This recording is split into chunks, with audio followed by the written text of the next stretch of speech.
We are still in Mishnah number 6 of chapter number 6 of Pirkei Avos. We are nearing the end of this magnificent magisterial work, and we're studying the 48 ways that our sages have distilled and organized for us of how we can acquire Torah. We all want Torah. Torah is the greatest achievement that we can have in our lifetime. It's the most direct and potent link that we can forge with our Creator. And our sages tell us that there are 48 different pathways and portals to acquire the Almighty's Torah. And we're going through them one at a time to try to deepen our connection with the Almighty via His Torah. And we're up to way number 46. So this is the third to last, the anti-penultimate way to wisdom, hamachkim es rabo. From the word chacham, to make your teacher wise. A way for you yourself to become wise is by making your teacher wise. That is way number 46 to wisdom as organized and codified and canonized by our sages. Now, what does it mean to make your teacher wise? How would a student make a teacher wise? Question number 1. Question number 2. We're trying to acquire wisdom ourselves over here. That's the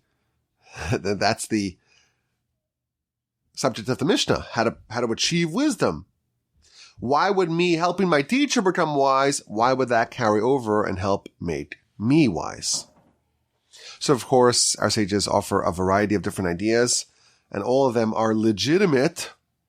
Idea number 1, the most basic idea, is that if you have a teacher, and the teacher teaches, well, you're a student, and you listen, you hear, you understand, you accept.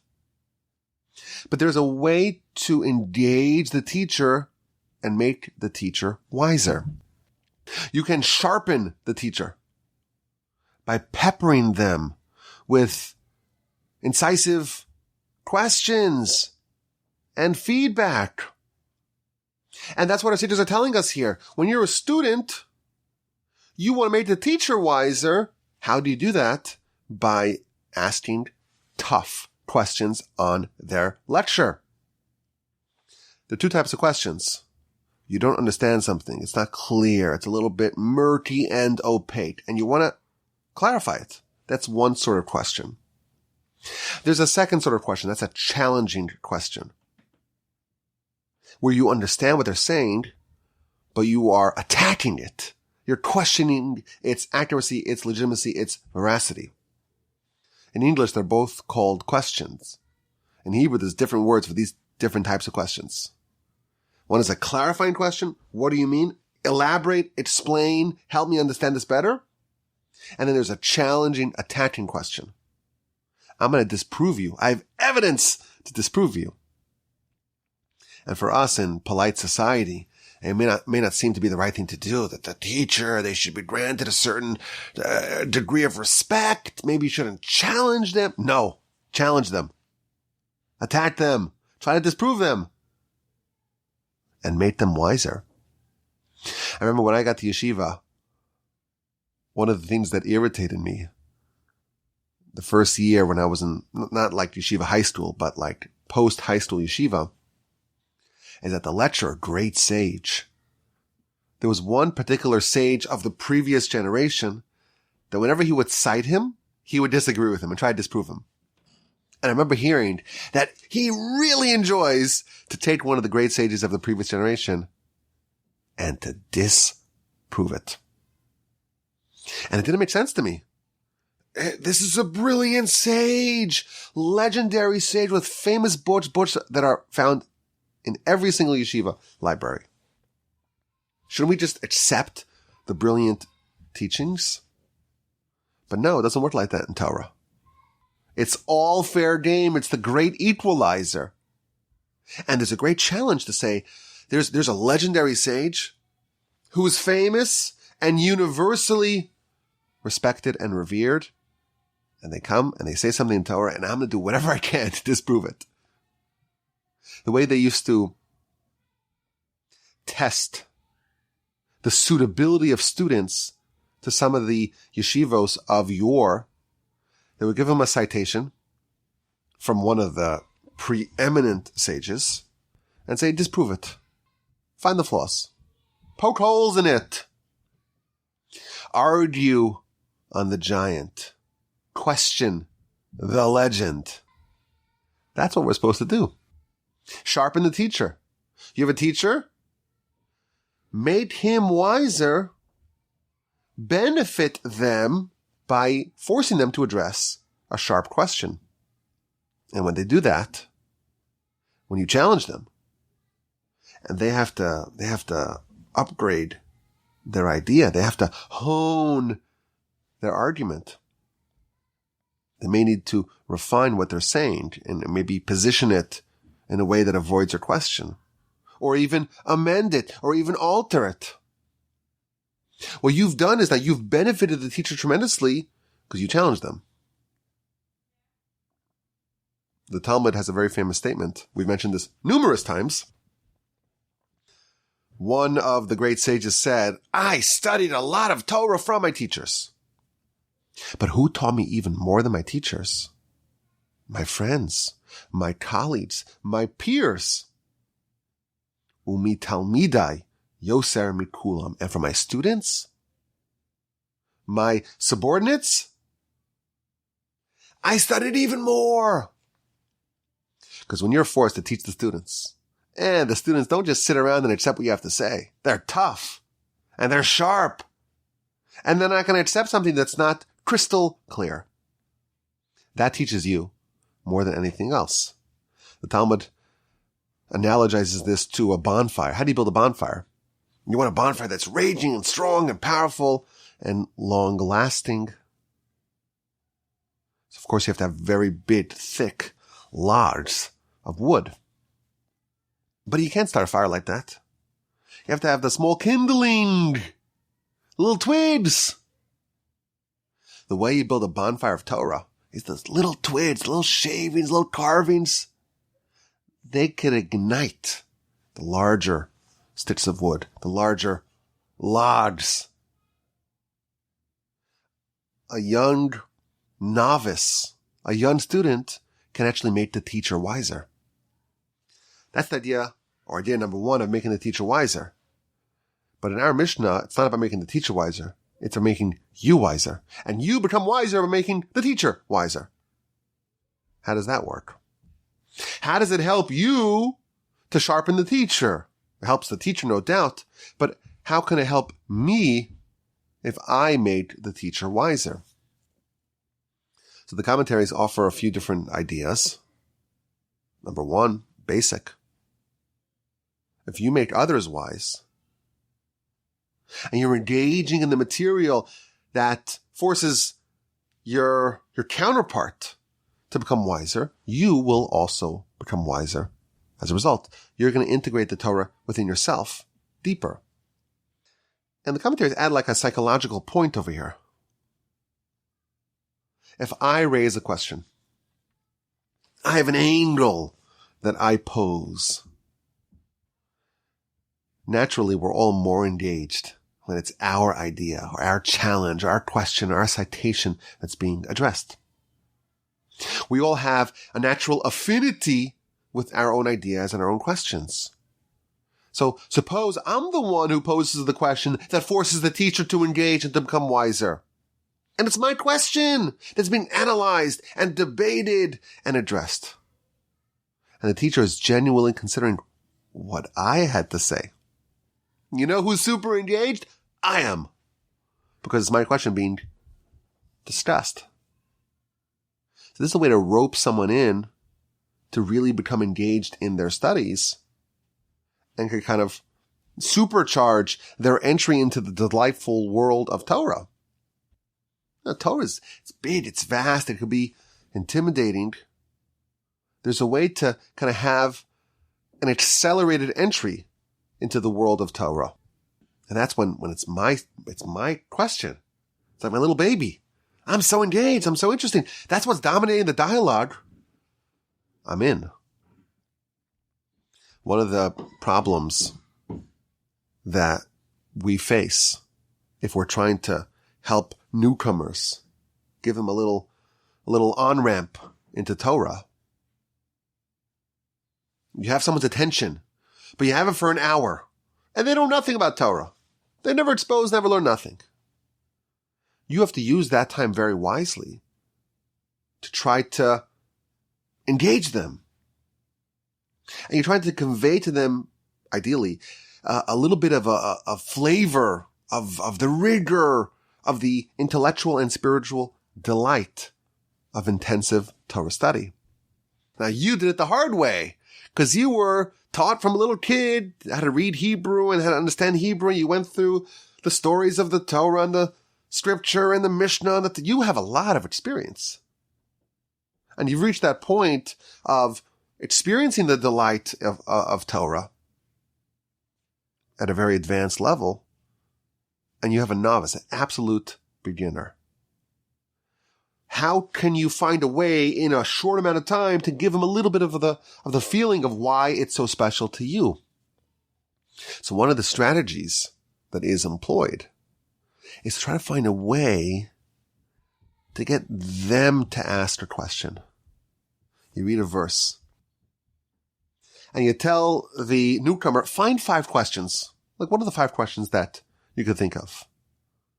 And if they're clever enough, they could come up with some questions. If they raise the question, now they're curious. Now they're engaged. And now you could walk them through some of the maybe Talmudic analysis. What are the different concepts and the background and the deliberations and the sources and maybe the uncertainties until you resolve their question. In a short amount of time, they've got a little snapshot of what it is to engage in rigorous Torah study. So perhaps this is the idea. You make a teacher wise. It's your question. You become wiser as a result. There's another benefit for the student who makes the teacher wise. You're the student. They're the teacher. Why are they the teacher and you're the student? Why are you on different sides of the table? Well, the teacher is older, perhaps, more experienced, more knowledgeable, spent a lot more time doing this. And you want to challenge them? You want to try to disprove them? What does it take for you to do that? How hard are you going to need to work to credibly challenge them? You're going to have to put in a lot of time. Because when they just roll out of bed and they say something, it'll be very hard for you unless you really fiercely study and work and analyze. It'll be really hard for you to challenge that. So they're just coasting and you have to sweat until you ask a question that's going to force them to become wiser. So if you challenge the master, you challenge the teacher, you make the teacher wiser, you find a way to poke holes in their argument. You are able to find flaws in their reasoning. So yes, they become wiser, but you know how hard you have to work to do that? You gotta work really, really hard. And if you undertake the challenge of making your teacher wiser, invariably and inevitably, you will become wiser as a result. So that's idea number 1, the general idea. What does it mean to make your teacher wise? It means to ask them questions and challenge them and force them to respond and react to your line of questioning. The commentaries offer a different interpretation of these words, to make your teacher wiser.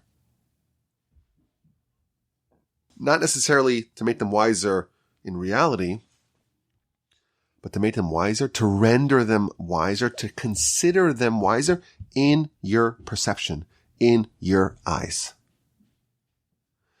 You have a teacher. Listen, they're not the Michael Jordan of Torah study. They're not. Okay, they're your teacher. And they're good.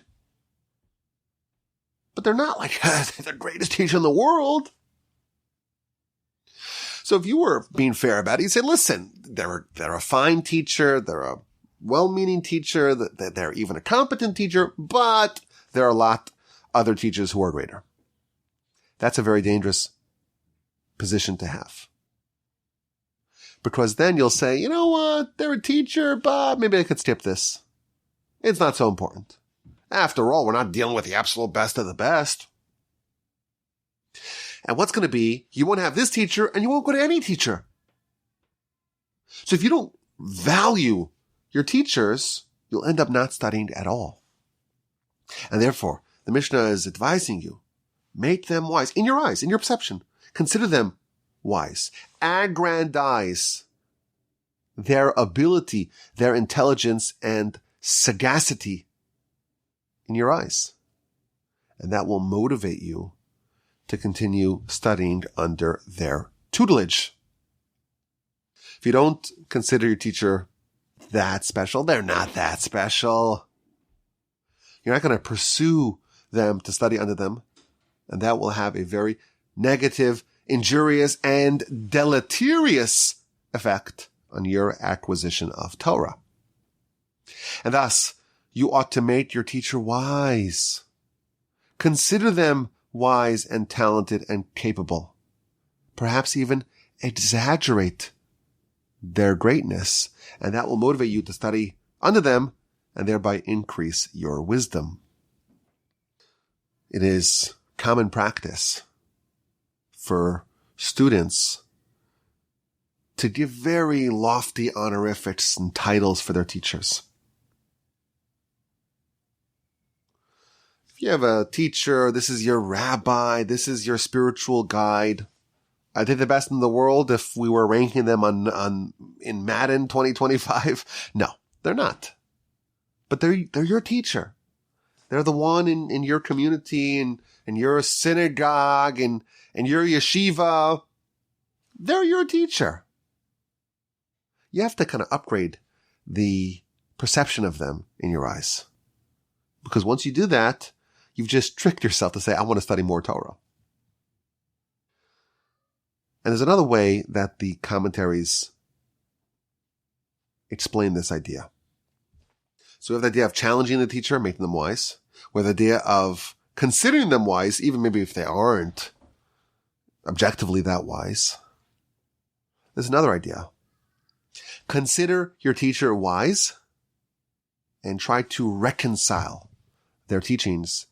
It may seem a bit puzzling. What do?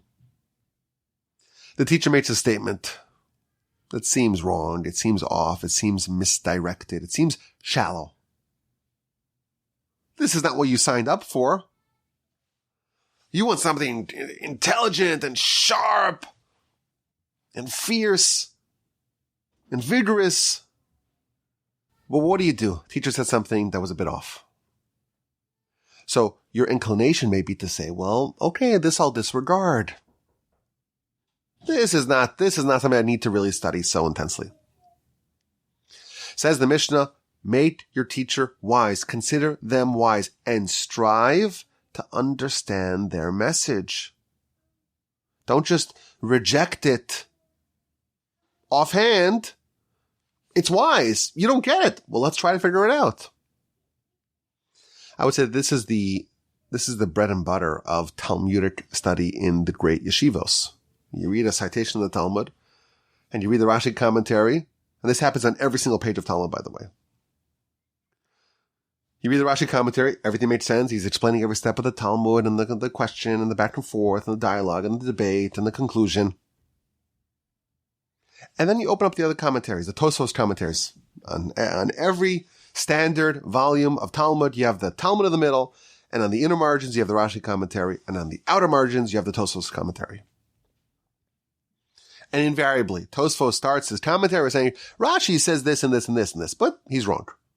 Why? I have this proof, this proof, this proof, this proof. Why he's wrong. Therefore, I will offer an alternative interpretation of the Talmud. Made sense. That happens on every single page of the Talmud.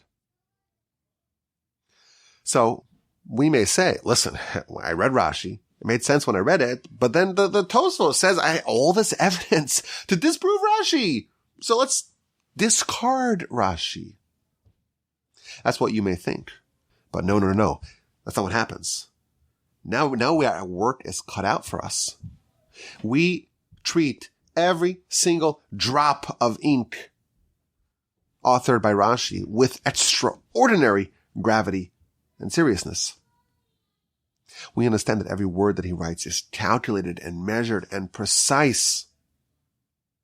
There is no way that the citation that the Tosfos cited as a question, as a challenge at Rashi, there's no way that Rashi forgot it. He didn't forget an explicit teaching in the Talmud. That's not a possibility. That option is not feasible. But the question's so glaring, so obvious. What do you do?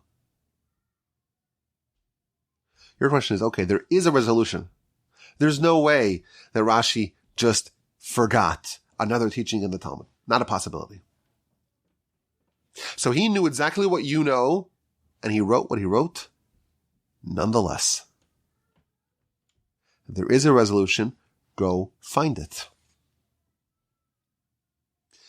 If we were able to bring back the great Rashi to our room, and we read the Talmud with him, and we read his commentary with him, and we asked him Tosfos' question, he would have a response. He knew exactly what they knew, and he wrote what he wrote nonetheless. Our job is to figure out what that resolution potentially would be. Find the resolution and prove it. Consider your teacher wise. Don't consider that they're a dunderhead. Don't simply ignore it because you have a question and because it makes no sense initially. Consider them wise and toil to understand the message. If you do that, not only will the honor of the teacher be restored, that will upgrade your level of study. So we have two general approaches to understand way number 46. Machkim es rabo, sharpening your teacher.